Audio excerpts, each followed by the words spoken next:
Bismillahirrahmanirrahim.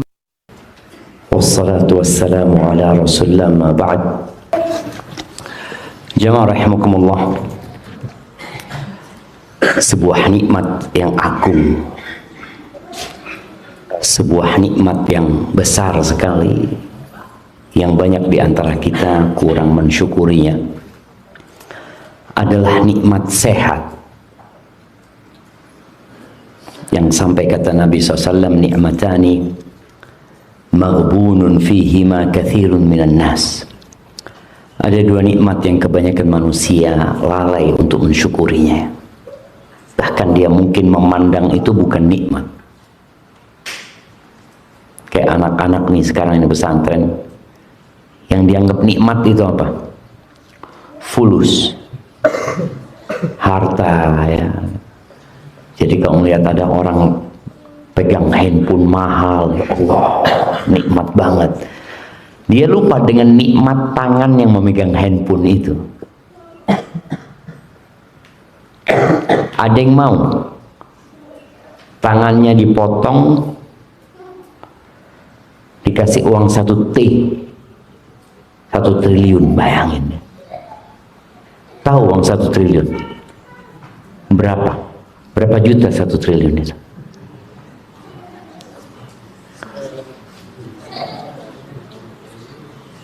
Berapa? Nah, berapa?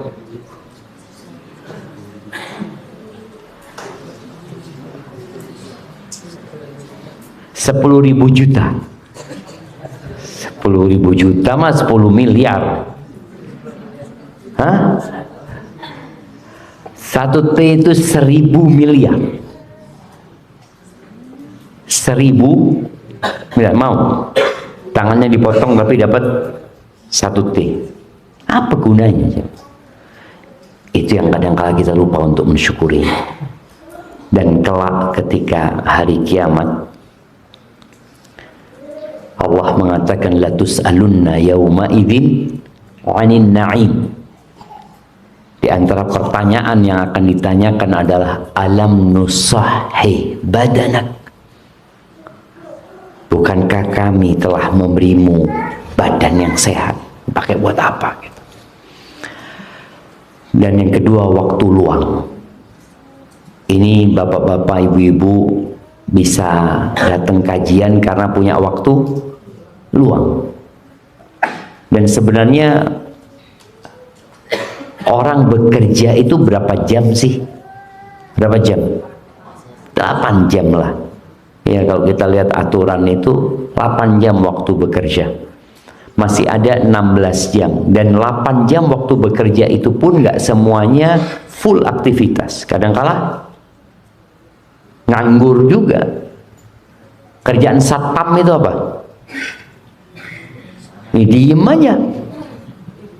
Ngangkat-ngangkat satpam, enggak lah, dia jagain doang. Berarti di pekerjaan dia pun Allah kasih waktu luang, waktu dia tidak melakukan aktivitas karena hanya menunggu.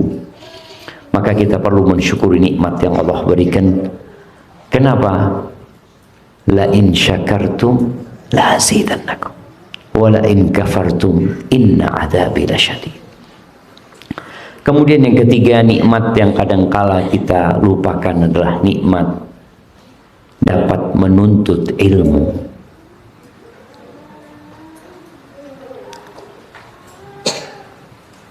Kejadian Qarun ketika dia berjalan, ya, Allah ceritakan di surat Al-Qasas di ayat 70-an, ya. Coba Anda lihat ayat berapa.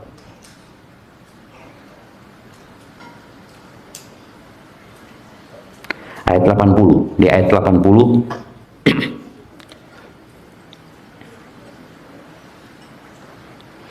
di ayat 79 sebelum ayat 80 ini, Allah Azza wa Jalla menceritakan bagaimana Qarun ini pamer kekayaannya.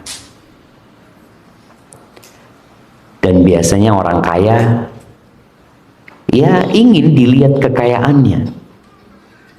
Sekarang kan mereka dengan selfie ya, lagi naik mobil, lagi naik apa, lagi naik jet pribadi ya, difoto, disebarin kemana-mana. Dulu belum ada.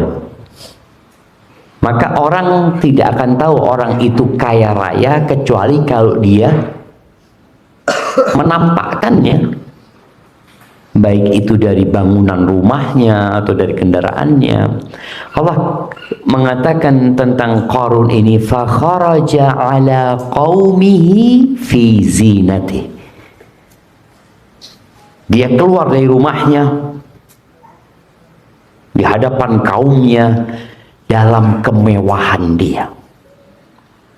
Disebutkan dia naik kereta kencana, kereta kuda ya, yang dikatakan kereta kuda itu dari emas. Lalu kudanya itu dikasih baju-baju dari emas. Kemudian di hadapannya ada 300 dayang-dayang perempuan. Kunci gudangnya itu dipikul sama orang-orang yang kuat. Bagaimana cara pandang orang tentang orang kaya ini? Nih anak-anak nih, kalau melihat mobil apa yang paling antum sukai? Mobil apa yang paling antum sukai? Atau harta apa yang paling antum ingin kalau besar nanti punya? Hah? Apa? BMW ya? BMW, oke, BMW. Sebelahnya? BMW juga? Rolls Royce. Lain kelasnya ini, udah lebih tinggi nih Rolls Royce ini. Bugatti. Mercy.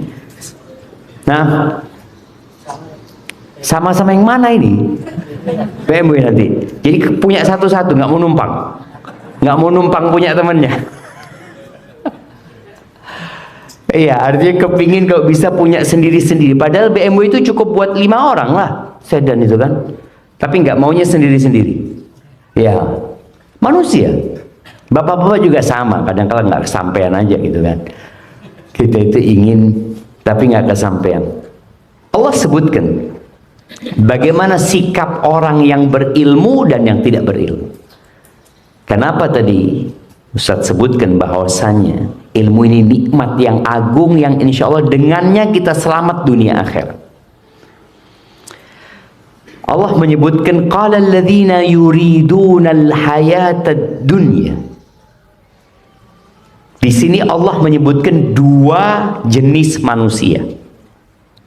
Yang pertama, Allah mengatakan berkatalah orang-orang yang ambisinya dunia. Jadi yang ada dalam benak mereka adalah dunia.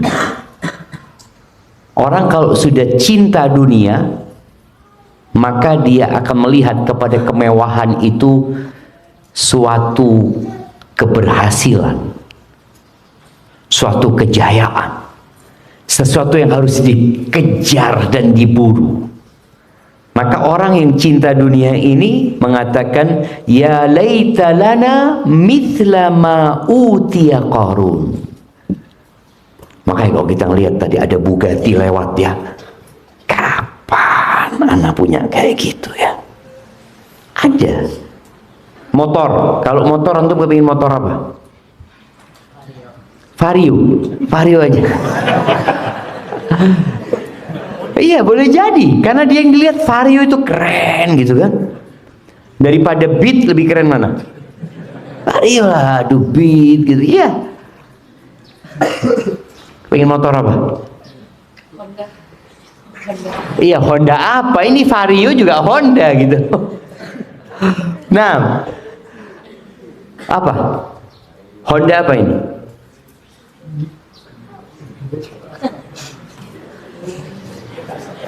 Bingung. Honda yang besar, yang kecil.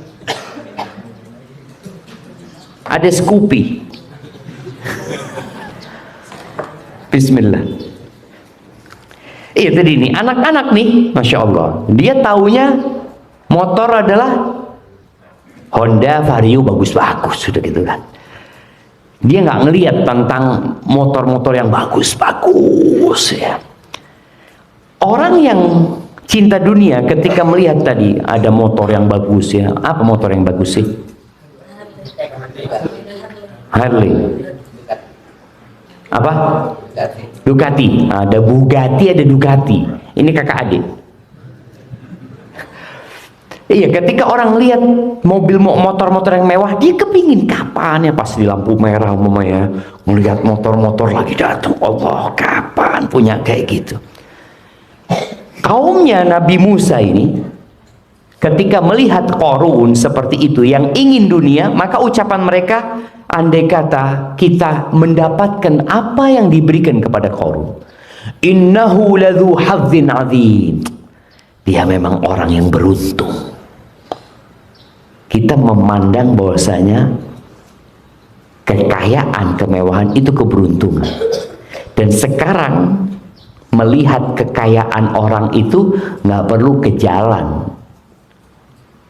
ada handphone sekarang.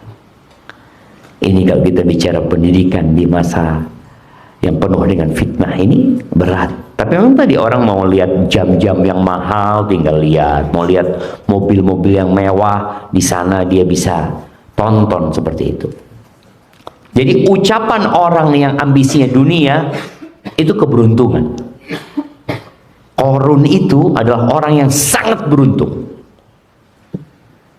Tapi kita lihat bagaimana pandangan orang yang berilmu. Di ayat 80 Allah katakan wa qala alladziina utul ilma, maka berkatalah orang-orang yang dikasih ilmu.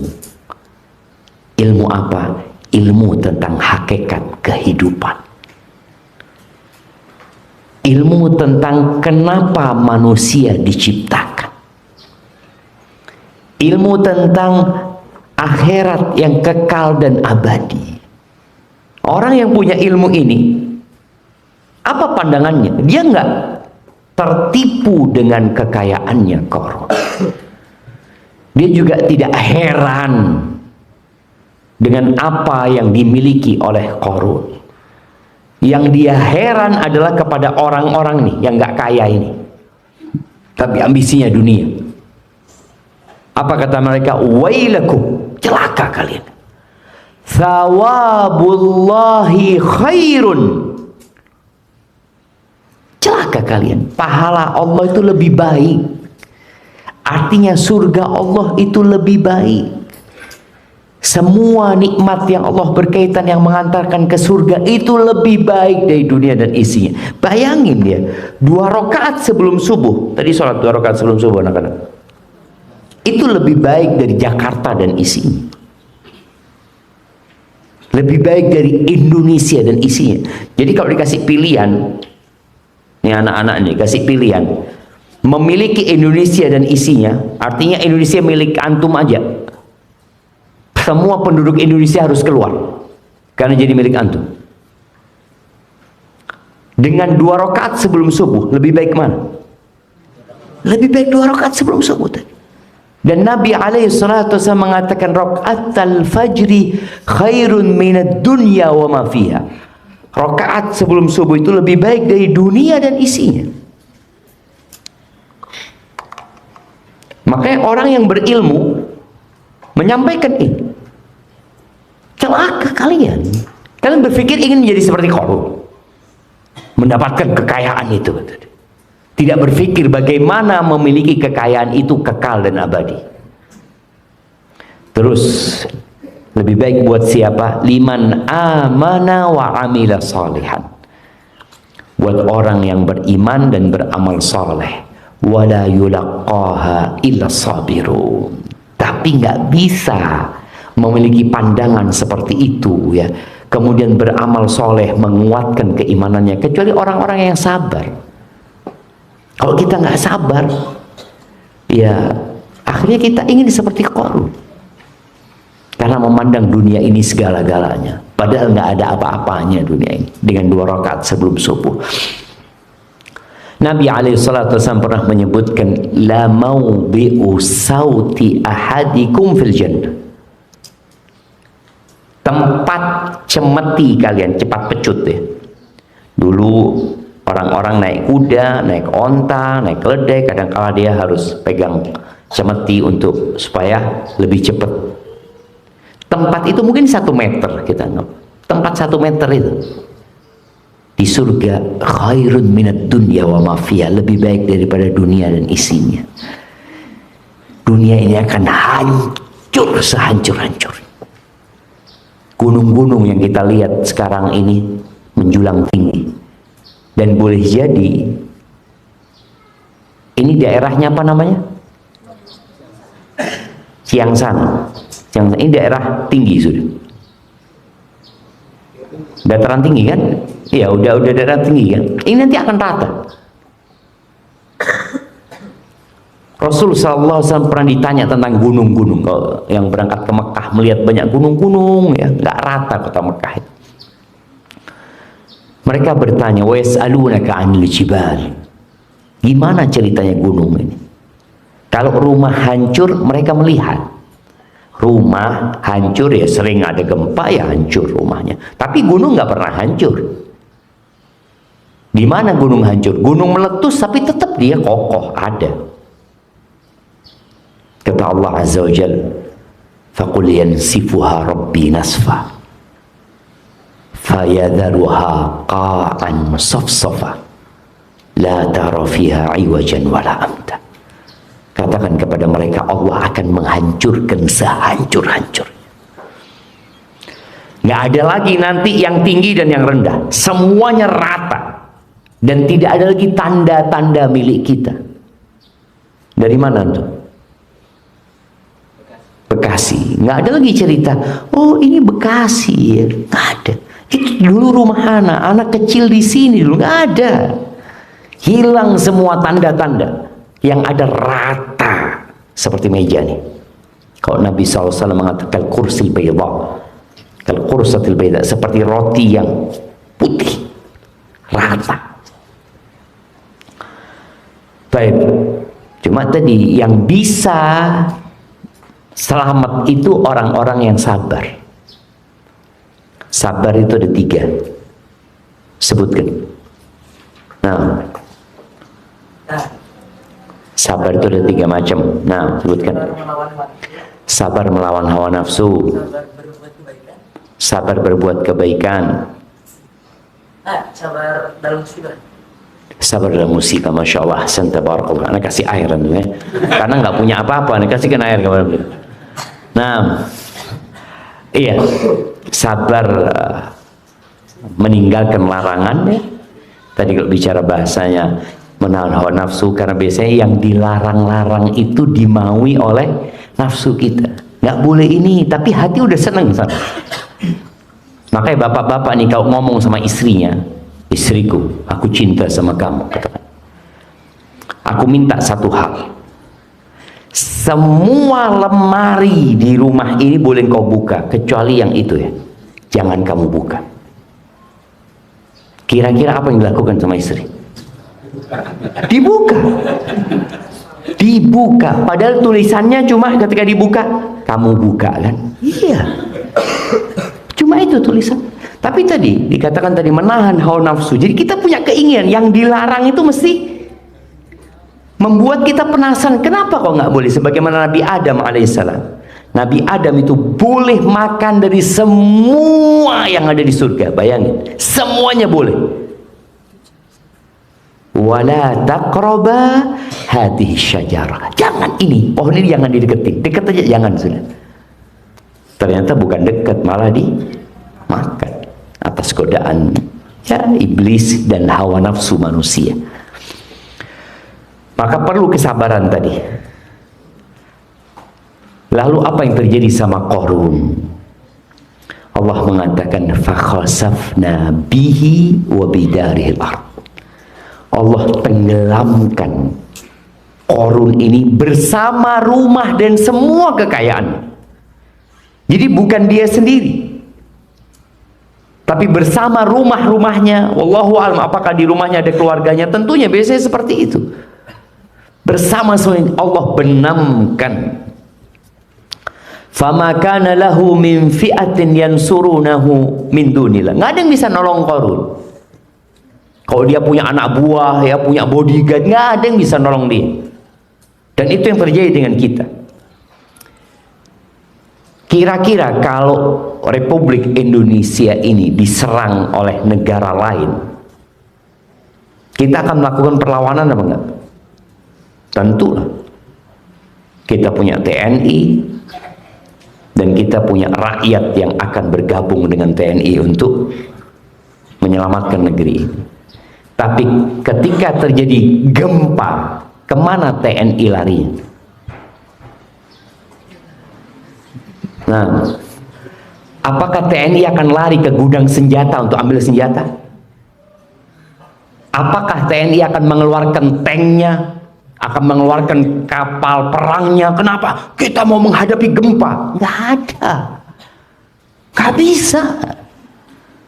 Maka Allah katakan nggak ada yang bisa nolong Qarun. Nggak ada. Kalau mungkin Qarun dirampok, ada yang bisa melawan. Tapi ketika menghadapi Allah Azza wa Jalla, nggak ada. Lalu kata Allah Azza wa Jalla, wa ma kana minal muntasirin, dan dia tidak masuk orang-orang yang tertolong juga. Bagaimana sikap orang-orang yang ingin dunia? Ingat, anak menyampaikan ini karena anak-anak nih akan lulus ya dari sekolah. Orang tua juga akan melihat anak-anaknya lulus dari sekolah.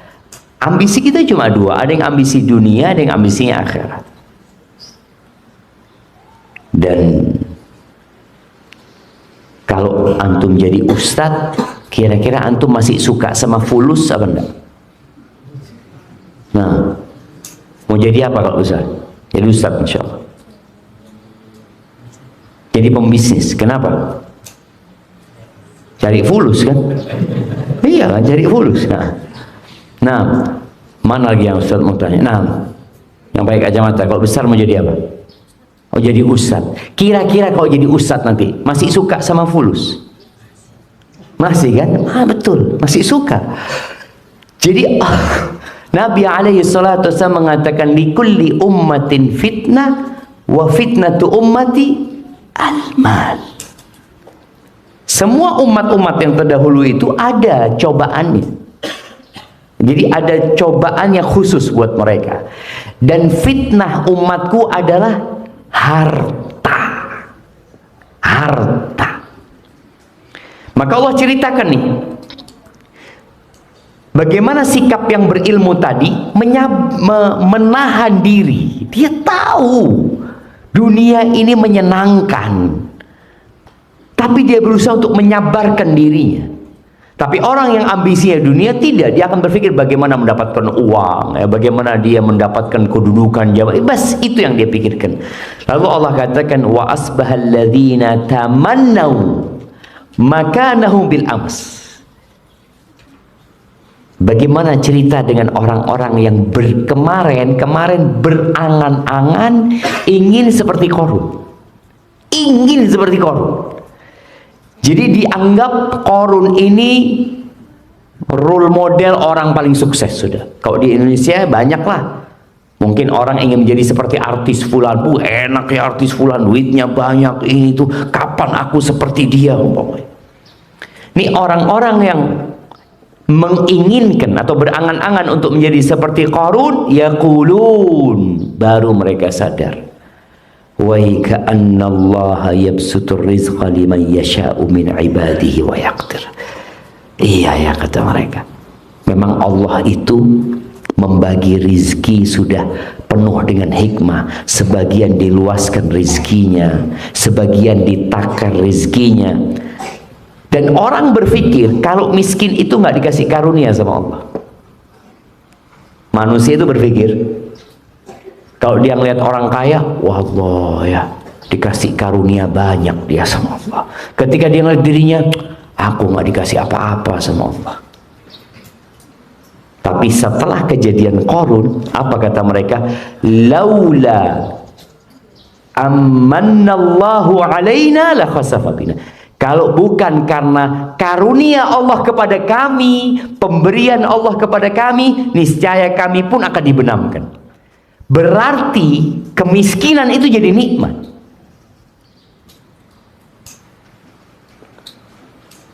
Mau miskin mau kaya, anak-anak kaya loh Ustaz. Memang ada yang cita-cita saya, cita-citanya menjadi orang miskin. Siapa angkat tangan?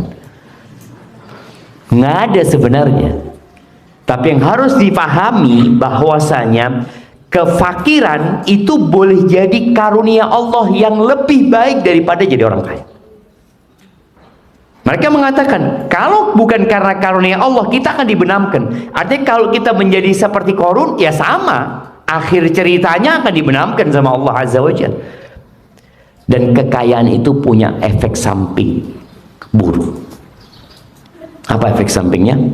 Allah sebutkan di surat Al-Alaq, innal insana la yatgha. Sesungguhnya manusia itu benar-benar melampaui batas. Kapan? Ar-ra'ahu istaghna. Dia melihat, memandang dirinya sudah memiliki, sudah punya, sudah berkecukupan.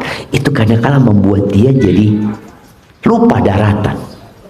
Tapi kalau orang fakir, ya biasanya dia akan terus minta sama Allah Azza wa Jalla. Ahibati fillah,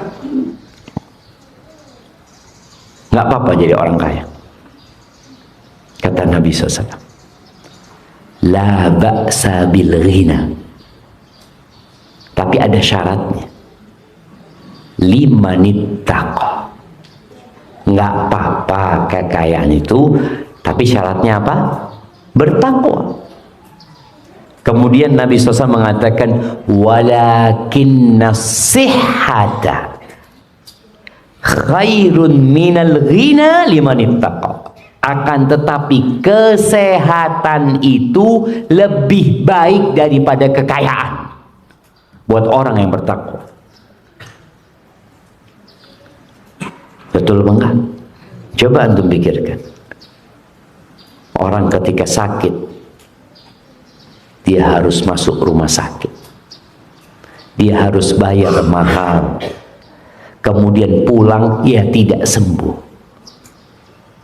Berapa banyak orang sekarang yang mengeluarkan uang ratusan juta tiap bulannya untuk mengobatin sakitnya. Jadi ada manusia ketika dia sehat cari duit, ketika sudah kaya duitnya digunakan untuk mencari kesehatan. Jadi ada manusia ketika sehat cari apa? Cari fulus. Lupa dengan nikmat sehat tadi. Fulus. Ketika dia sudah dapat fulus, dia cari apa sekarang? Cari sehat. Itu banyak terjadi dengan orang-orang terkaya yang kemudian sudah duitnya nggak bisa beli sehat. Beli obat bisa. Beli obat bisa, tapi beli sehat nggak bisa. Ahibati fillah, ya, di era yang penuh dengan fitnah, ya, Rasul sallallahu alaihi wasallam mengatakan, "U'dud sittan baina yaday sa'ah." Kata beliau, hitunglah akan ada 7 perkara sebelum terjadinya kiamat. Yang pertama beliau katakan, mauti, kematianku. Dan Nabi SAW sudah meninggal dunia berapa tahun yang lalu? Berapa tahun yang lalu? Nah, tetangganya. Berapa tahun yang lalu Nabi SAW meninggal dunia?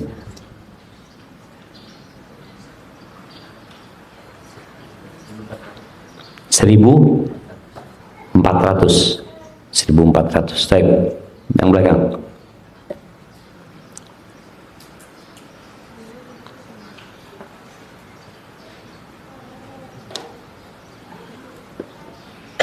Tetangganya.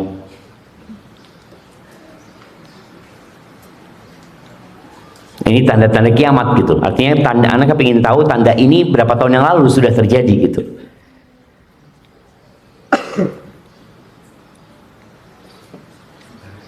Nah, belakangnya.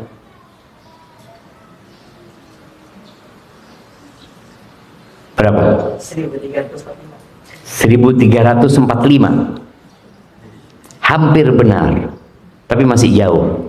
Gimana hampir benar tapi masih jauh gitu jemaah ya. Nah,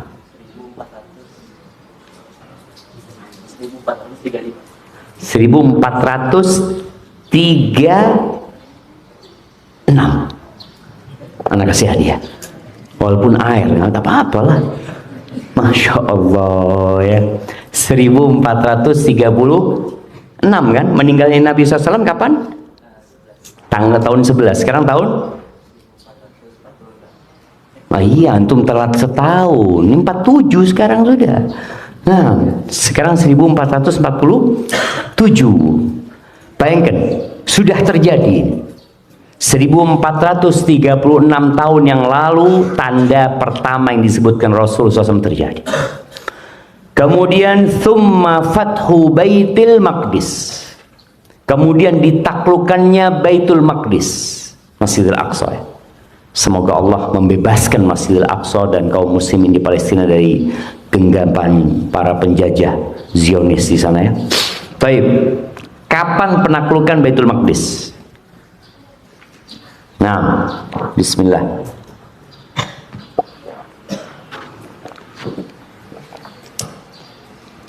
Nah, ayo santri-santri ini harus tahu sama sejarah. Kenapa? Karena sejarah itu kejayaan kita. Kalau generasi umat Islam sekarang lupa dengan sejarahnya, maka jangan berharap Islam akan jaya kembali. Ya gimana? Dia nggak tahu. Nah, bagi kita doakan saudara-saudara kita, Allahumma ansur ikhwanal mustad'afin fi Filistin. Doa kita seperti itu. Ditanya, kapan Palestina itu ditaklukkan sama umat Islam? Wallahu a'lam ya, dulu kayaknya.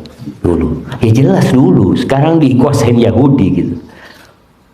Nah, tahun berapa? Umar bin Khattab itu datang dari kota Medina menerima kunci Masjidil Aqsa. Dan itu tanda kiamat. Tahun berapa? 4 tahun setelah meninggalnya Rasulullah SAW. Berarti tahun berapa? 15. 11 Rasulullah SAW meninggal, kemudian 4 tahun kemudian Baitul Maqdis ditaklukkan. Thumma mutan ya'khudhu fikum kaku'asil ghanam. Kemudian yang ketiga, akan ada wabah penyakit seperti wabah yang menimpa kambing. Di Indonesia ini ada wabah, tapi di Indonesia ini terakhir itu yang banyak menimpa kambing itu ada namanya PMK, penyakit mulut dan kaki. Jadi kambing itu nggak bisa berdiri ya, ini itu. Nanti akan ada penyakit yang terjadi yang membuat tuh kambing-kambing pada mati semuanya. Akan terjadi hal itu, dan para ulama menyebutkan itu terjadi sudah. Kapan terjadinya? Terjadinya di Syam. Setelah Syam ditaklukkan, kemudian tadi tahun 15 Hijriah, Masjidil Aqsa di tangan umat Islam ya. Jadi Syam itu kota apa aja? Kalau bicara Syam, nah jangan tolak-tolak kemana-mana. Nanti ketika di padang mahsyar nggak bisa nolak-nolak gitu. Kalau ditanya itu, lihat kanan, amalan dia, kiri amalan dia. Kalau sekarang masih kelihatan kanan ada sohib, bisa ditanya ini. Nah, Syam. Kalau bicara Syam, artinya kalau kita bicara negeri Syam itu mana gitu loh sekarang ini. Kalau kita bicara Nusantara, Nusantara itu mana aja? Indonesia, Malaysia, Brunei, Bekasi. Betul, Bekasi masuk Nusantara, jelas. Jelas masuk Nusantara. Iya. Tadi kita jadi tahu ketika bicara Nusantara, maka Nusantara itu Indonesia, Malaysia, mana lagi Singapura, kemudian Brunei Darussalam itu masuk wilayah Nusantara sebenarnya kalau kita bicara Nusantara. Nah, Syam ini mana? Palestina, betul. Kemudian Suriah. Lalu Urdun. Nah, Urdun itu Jordan. Jadi kalau bahasa Arabnya Syam itu Al-Urdun. Filistin. Suriah, Lubnan. Lubnan itu Libanon. Itu 4 negeri Syam. Yang disebut Syam itu 4 negeri tadi. Pada 3 tahun setelah ditaklukkannya Palestina, itu terjadi ta'un amwas, wabah penyakit jemaah, yang katanya dimulai dari tikus ya. Itu kalau bahasa medisnya, nggak tahu bapak-bapak apa bahasa medisnya, Black Death mereka nyebutnya. Kematian, jadi orang jadi hitam kulitnya, itu mati dan banyak sahabat yang meninggal dunia. Itu 3 tahun setelah penaklukan Baitul Maqdis. Kemudian yang keempat, thumma istifadatul mal hatta yu'tar rajul mi'ata dinar fayadhallu sakhitan. Kemudian nanti ada masa di mana harta itu berlimpah ruah, banyak harta, sampai-sampai orang dikasih 100 dinar itu masih marah. Ada yang mengatakan itu sudah terjadi, ada yang mengatakan belum. Dikasih 100 dinar itu marah.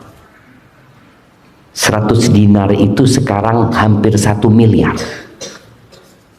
Itu dikasih 1 miliar. Apa ini 100 dinar itu?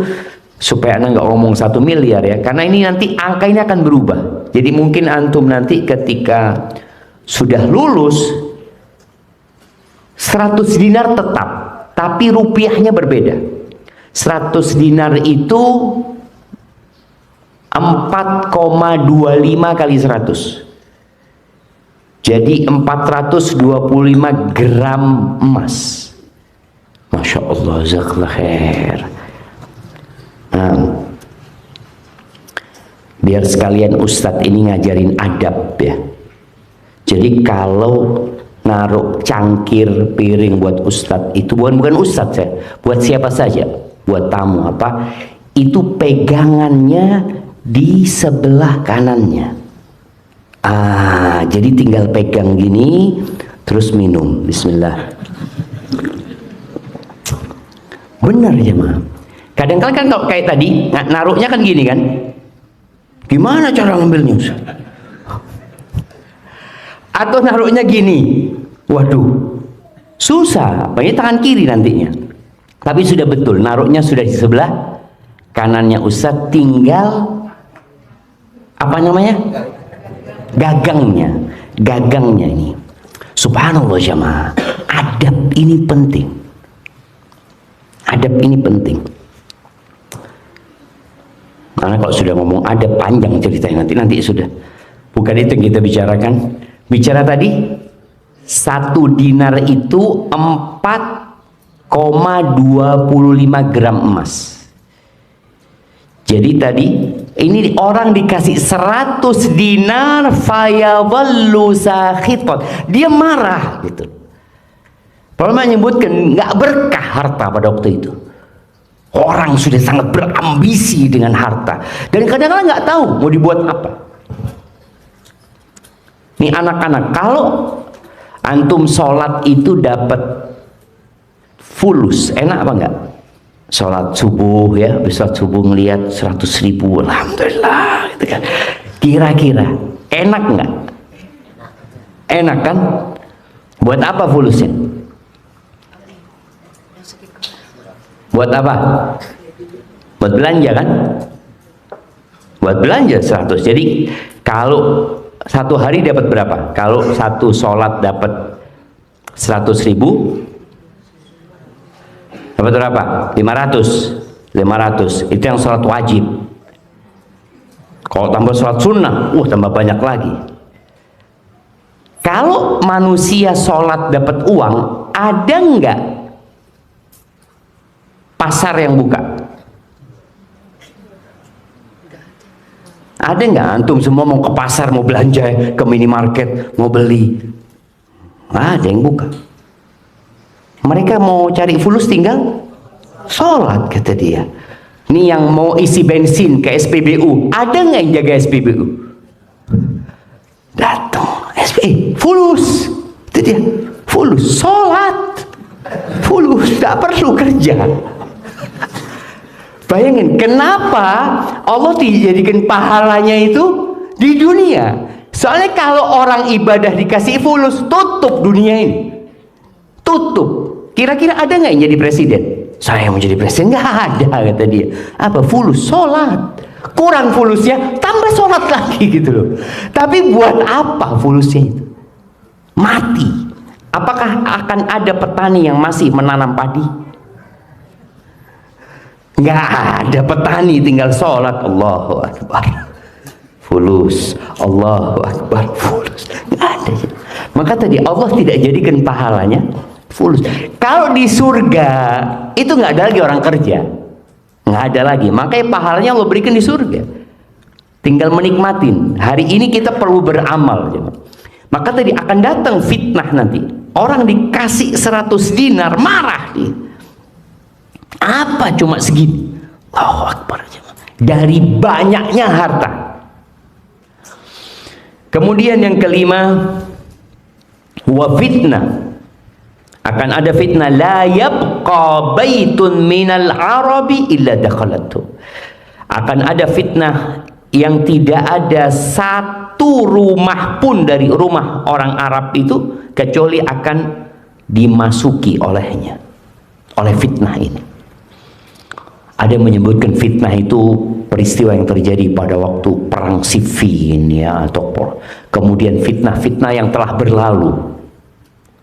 Sebagian ulama masa kini menyebutkan boleh jadi fitnah yang dimaksud Nabi SAW selain yang sudah berlalu, dan yang lebih dahsyat itu adalah fitnah internet.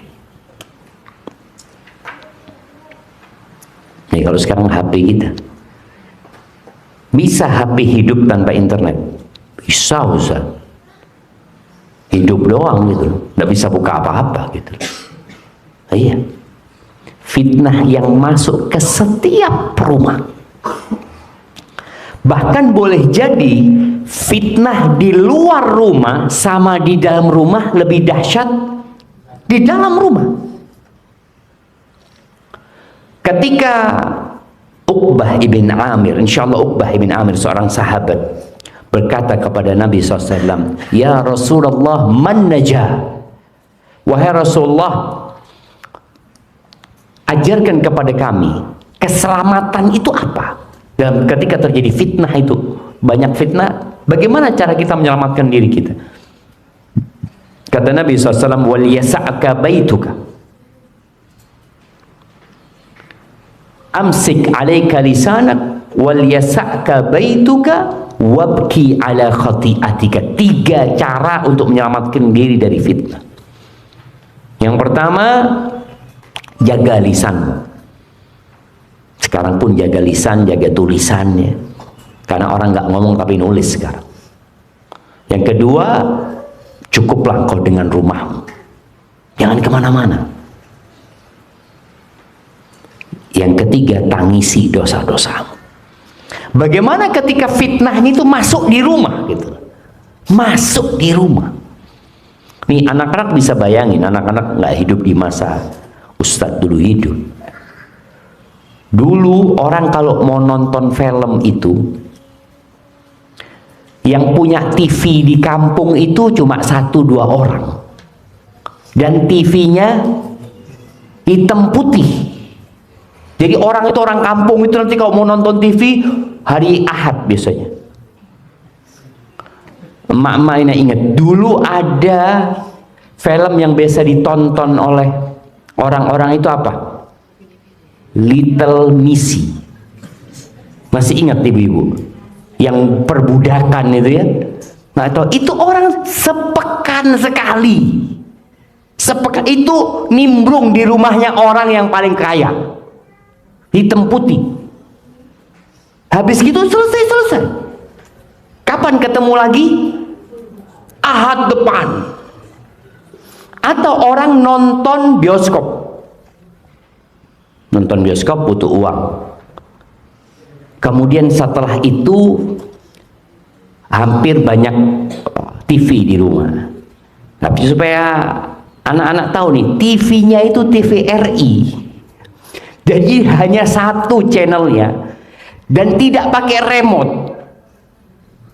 Sekarang kan orang sudah duduk, nggak ada.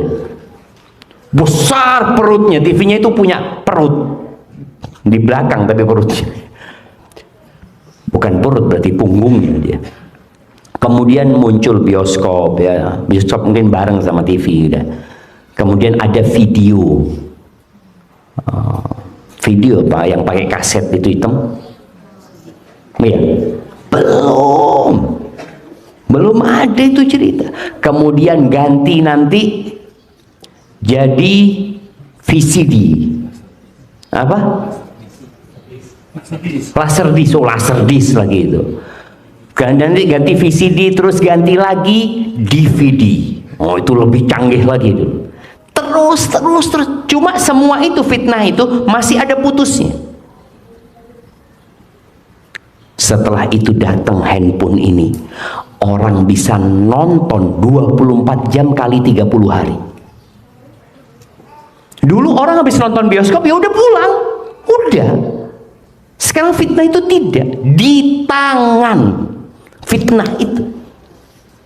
Ini kan tantangan orang tua sekarang. Masalahnya kalau orang tuanya terfitnah, kira-kira anaknya akan terfitnah enggak? Ya sama lah. Bapak kerjanya di pojokan, Ustaz, ketawa-ketawa sendiri, kata dia. Ketawa nanti nangis. Emak juga kadang-kala habis pegang handphone nangis. Kenapa, Mak? Kata dia. Ada berita duka? Bukan. Ini ceritanya. Cerita, nonton drama ini, drama itu ya. Fitnahnya seperti itu. Game. Nih anak-anak, dulu orang main game itu di mana Bapak-bapak? Dingdong ya, yang masukin koin. Duitnya habis, game over. Pulang sudah. Nggak ada. Mau lanjut nggak ada fulusnya. Masih pakai tenaga. Jadi masih ada yang gerak jemaah. Sekarang gamenya di tangan, online lagi, bisa main sama kawan yang ada di Amerika, sama dengan kawan yang ada di sampingnya. Semua terkoneksi. Maka ini anak-anak nih, kalau tidak sadar dengan fitnah yang ada, boleh jadi 20 tahun ke depan sudah rusak ginjalnya, sudah nggak sehat tubuhnya. Karena tubuh ini di masa tumbuh dan kembang itu harus dilatih olahraga, jalan kaki. Sekarang anak-anak sudah nggak ada lagi jalan kaki, motor listrik, apa sepeda listrik ya. Anak ngomong astagfirullah. Kira-kira 20 tahun ke depan anak-anak yang sekarang pakai sepeda listrik ini jadi apa nanti? Fisiknya kita bicarakan. Jadi apa kira-kira? Nggak ada dekat ya. Kita dulu, ini kita, oh iya dulu kan zamannya Ustadz, lain sekarang Ustadz. Sekolah Ustadz dulu, SMA itu, kita jalan 6 kilo jalan kaki. Pulang pergi 12 kilo. Nggak ada lah sepeda nggak punya, jalan kita. Pada waktu itu sama teman-teman. Terus kalau kita mau jalan-jalan ya ke mall, ada di Jember dulu mall itu. Sama orang tua dikasih uang itu cukup buat naik ojek sekali doang. Jadi naik ojek sekali, pulangnya jalan kaki dan tidak bisa beli apa-apa. Akhirnya kita pilihannya dua, jalan kaki pulang pergi atau jalan kaki berangkatnya, pulangnya naik ojek tapi nggak beli apa-apa. Nah, kita malah kepingin beli makan, jalan kaki pulang pergi 5 kilo 10 kilo. Sekarang anak-anak disuruh sama orang tuanya, beliin ini ya ke depan, mau jalan.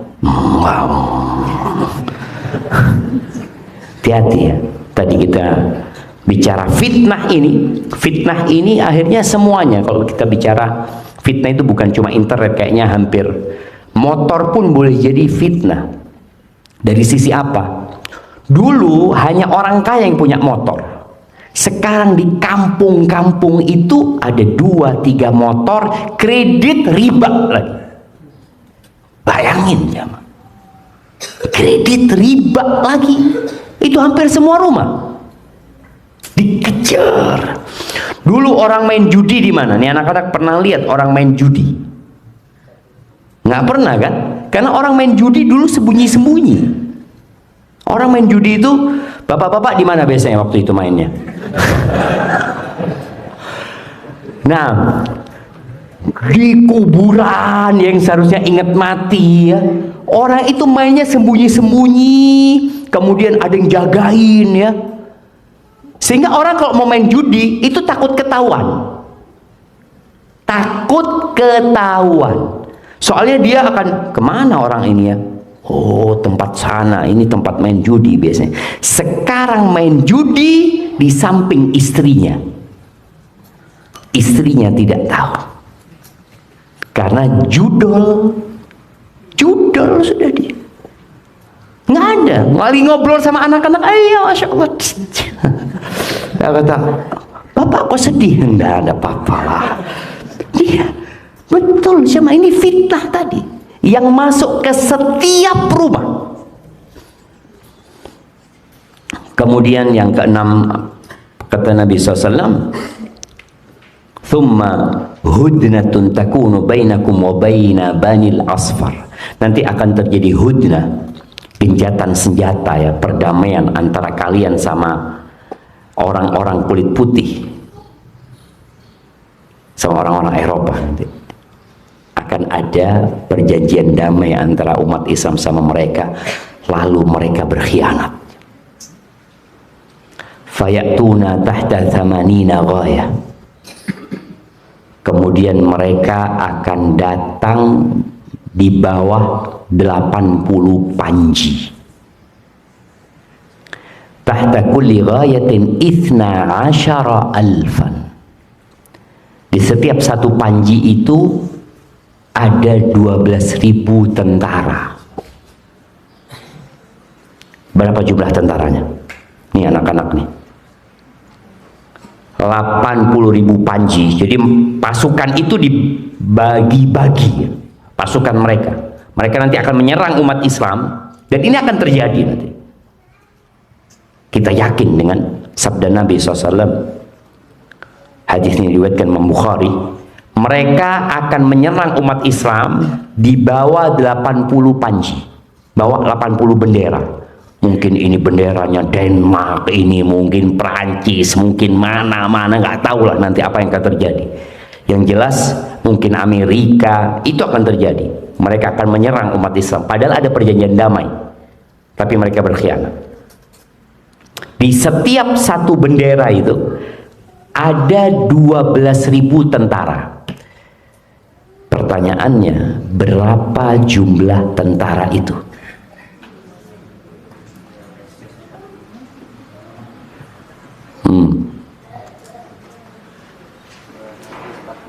240.000. Ya bagus sih, tapi belum. Nah, 960.000. Iya, 1 juta kurang 40.000 siapa? Iya. Nanti minta hadiah sama ustadznya ya. Hadiahnya sudah habis. Bayangkan, itu akan terjadi. Mereka membawa pasukan hampir 1 juta untuk menyerang umat Islam, tapi dengan bendera-bendera yang beda-beda nantinya.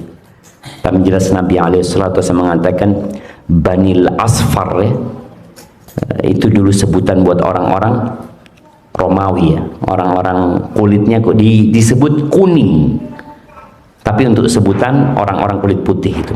Ahibati fillah, bagaimana sikap kita menghadapi fitnah yang terjadi dalam mendidik diri kita sendiri? Karena anak pikir yang datang bapak-bapak sama ibu-ibu, ternyata ada anak-anak di sini. Maka bagaimana kita harus pinter-pinter menghadapi fitnah yang terjadi. Tantangan di masa sekarang ini, ya, konten negatif, banyaknya konten negatif di media tersebut. Anak-anak kecanduan gadget, tapi alhamdulillah, makanya kenapa orang tua itu kalau anaknya ke pesantren senang sekali. Kalau pas liburan, "Nak, kapan liburan, Nak?" kata dia. "Tanggal sekian." Aduh, ya, bakal ketemu HP lagi anak-anak ini. Ketika anaknya balik ke pesantren, bahagia nggak orang tua itu? Ibu-ibu seneng nggak kalau anaknya balik ke pesantren? Nah, seneng. Karena nggak ketemu sama fitnah ini. Alhamdulillah, fitnah ini belum masuk pesantren, karena belum balik fitnahnya itu, jadi belum boleh masuk pesantren. Mungkin nanti ada pesantren-pesantren yang sudah membolehkan masuknya fitnah, dan ya perlu kontrol dari orang tua, dari guru, dan kontrol dari diri kita sendiri. Orang tua harus sering duduk sama anaknya, karena sejak ada media ini, hubungan sosial antara orang tua sama anak itu mulai agak jauh. Jadi semua punya kehidupan masing-masing. Orang tua punya kehidupan di alam, kadang-kadang suami istri. Ya Allah jemaah, ya, tahun 2010 mungkin, 2010 anak pulang dijemput sama kawan, dia suami istri sama supirnya. Akhirnya anak duduk di depan. Anak pikir perjalanan ini akan penuh dengan obrolannya.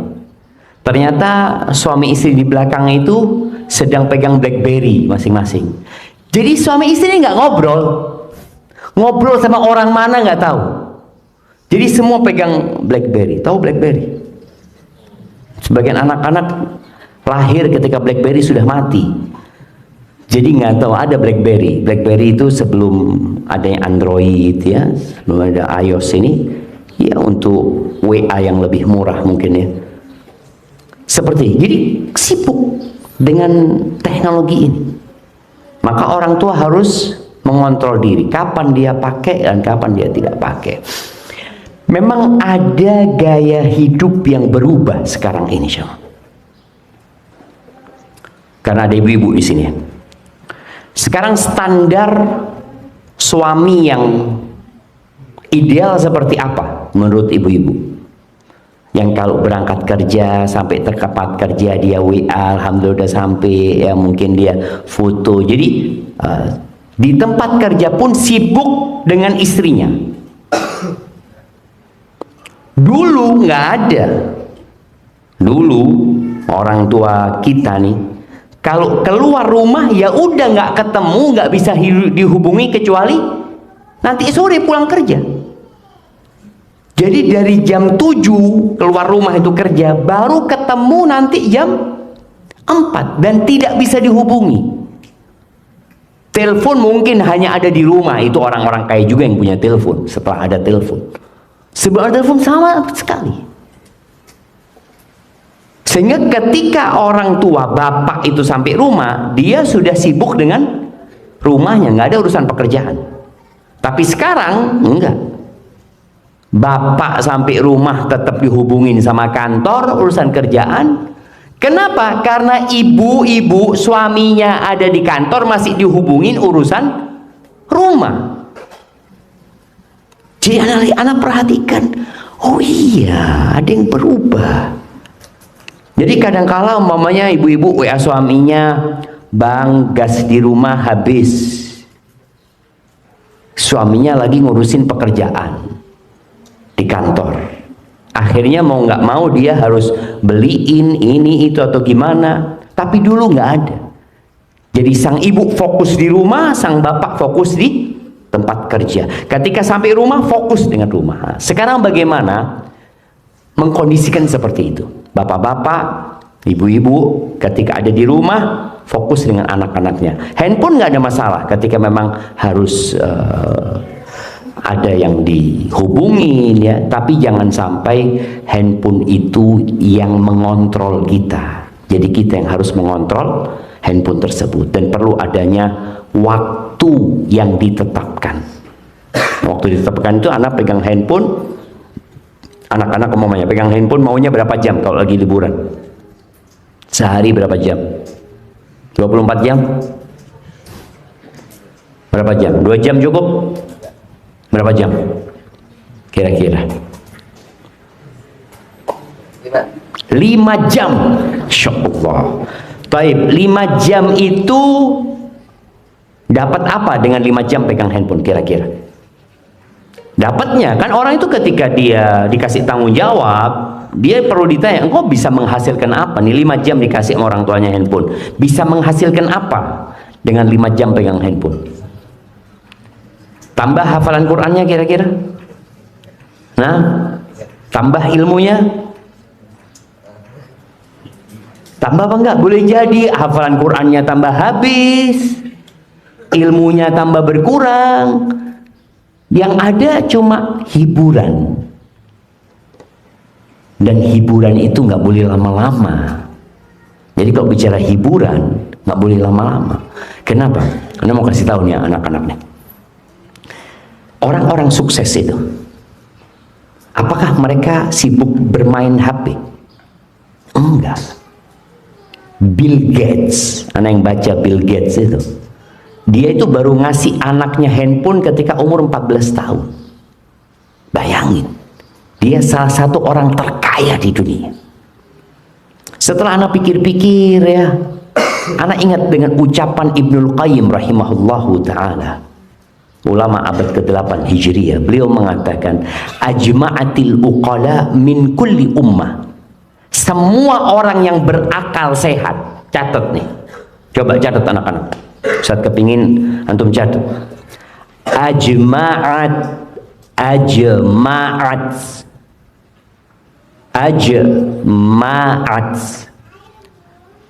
al-uqala'u,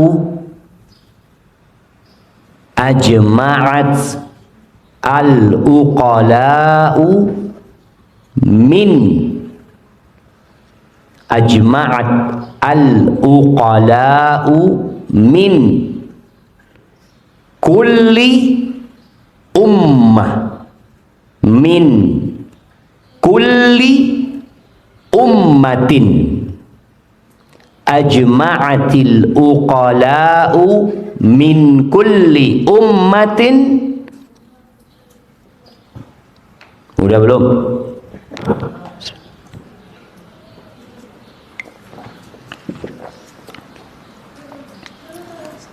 Udah? Anna an-na'ima an-na'ima an-na'ima an-na'im, an-na'im dari nikmat ya, na'im. An-na'ima la yudraku, la yudraku, la yudraku,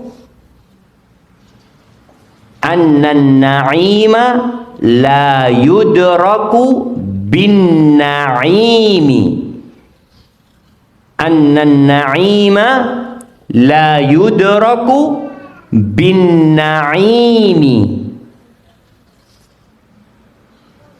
waman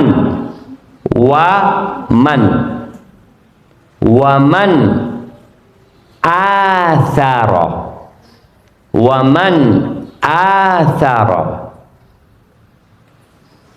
ar-rahata waman athara ar-rahata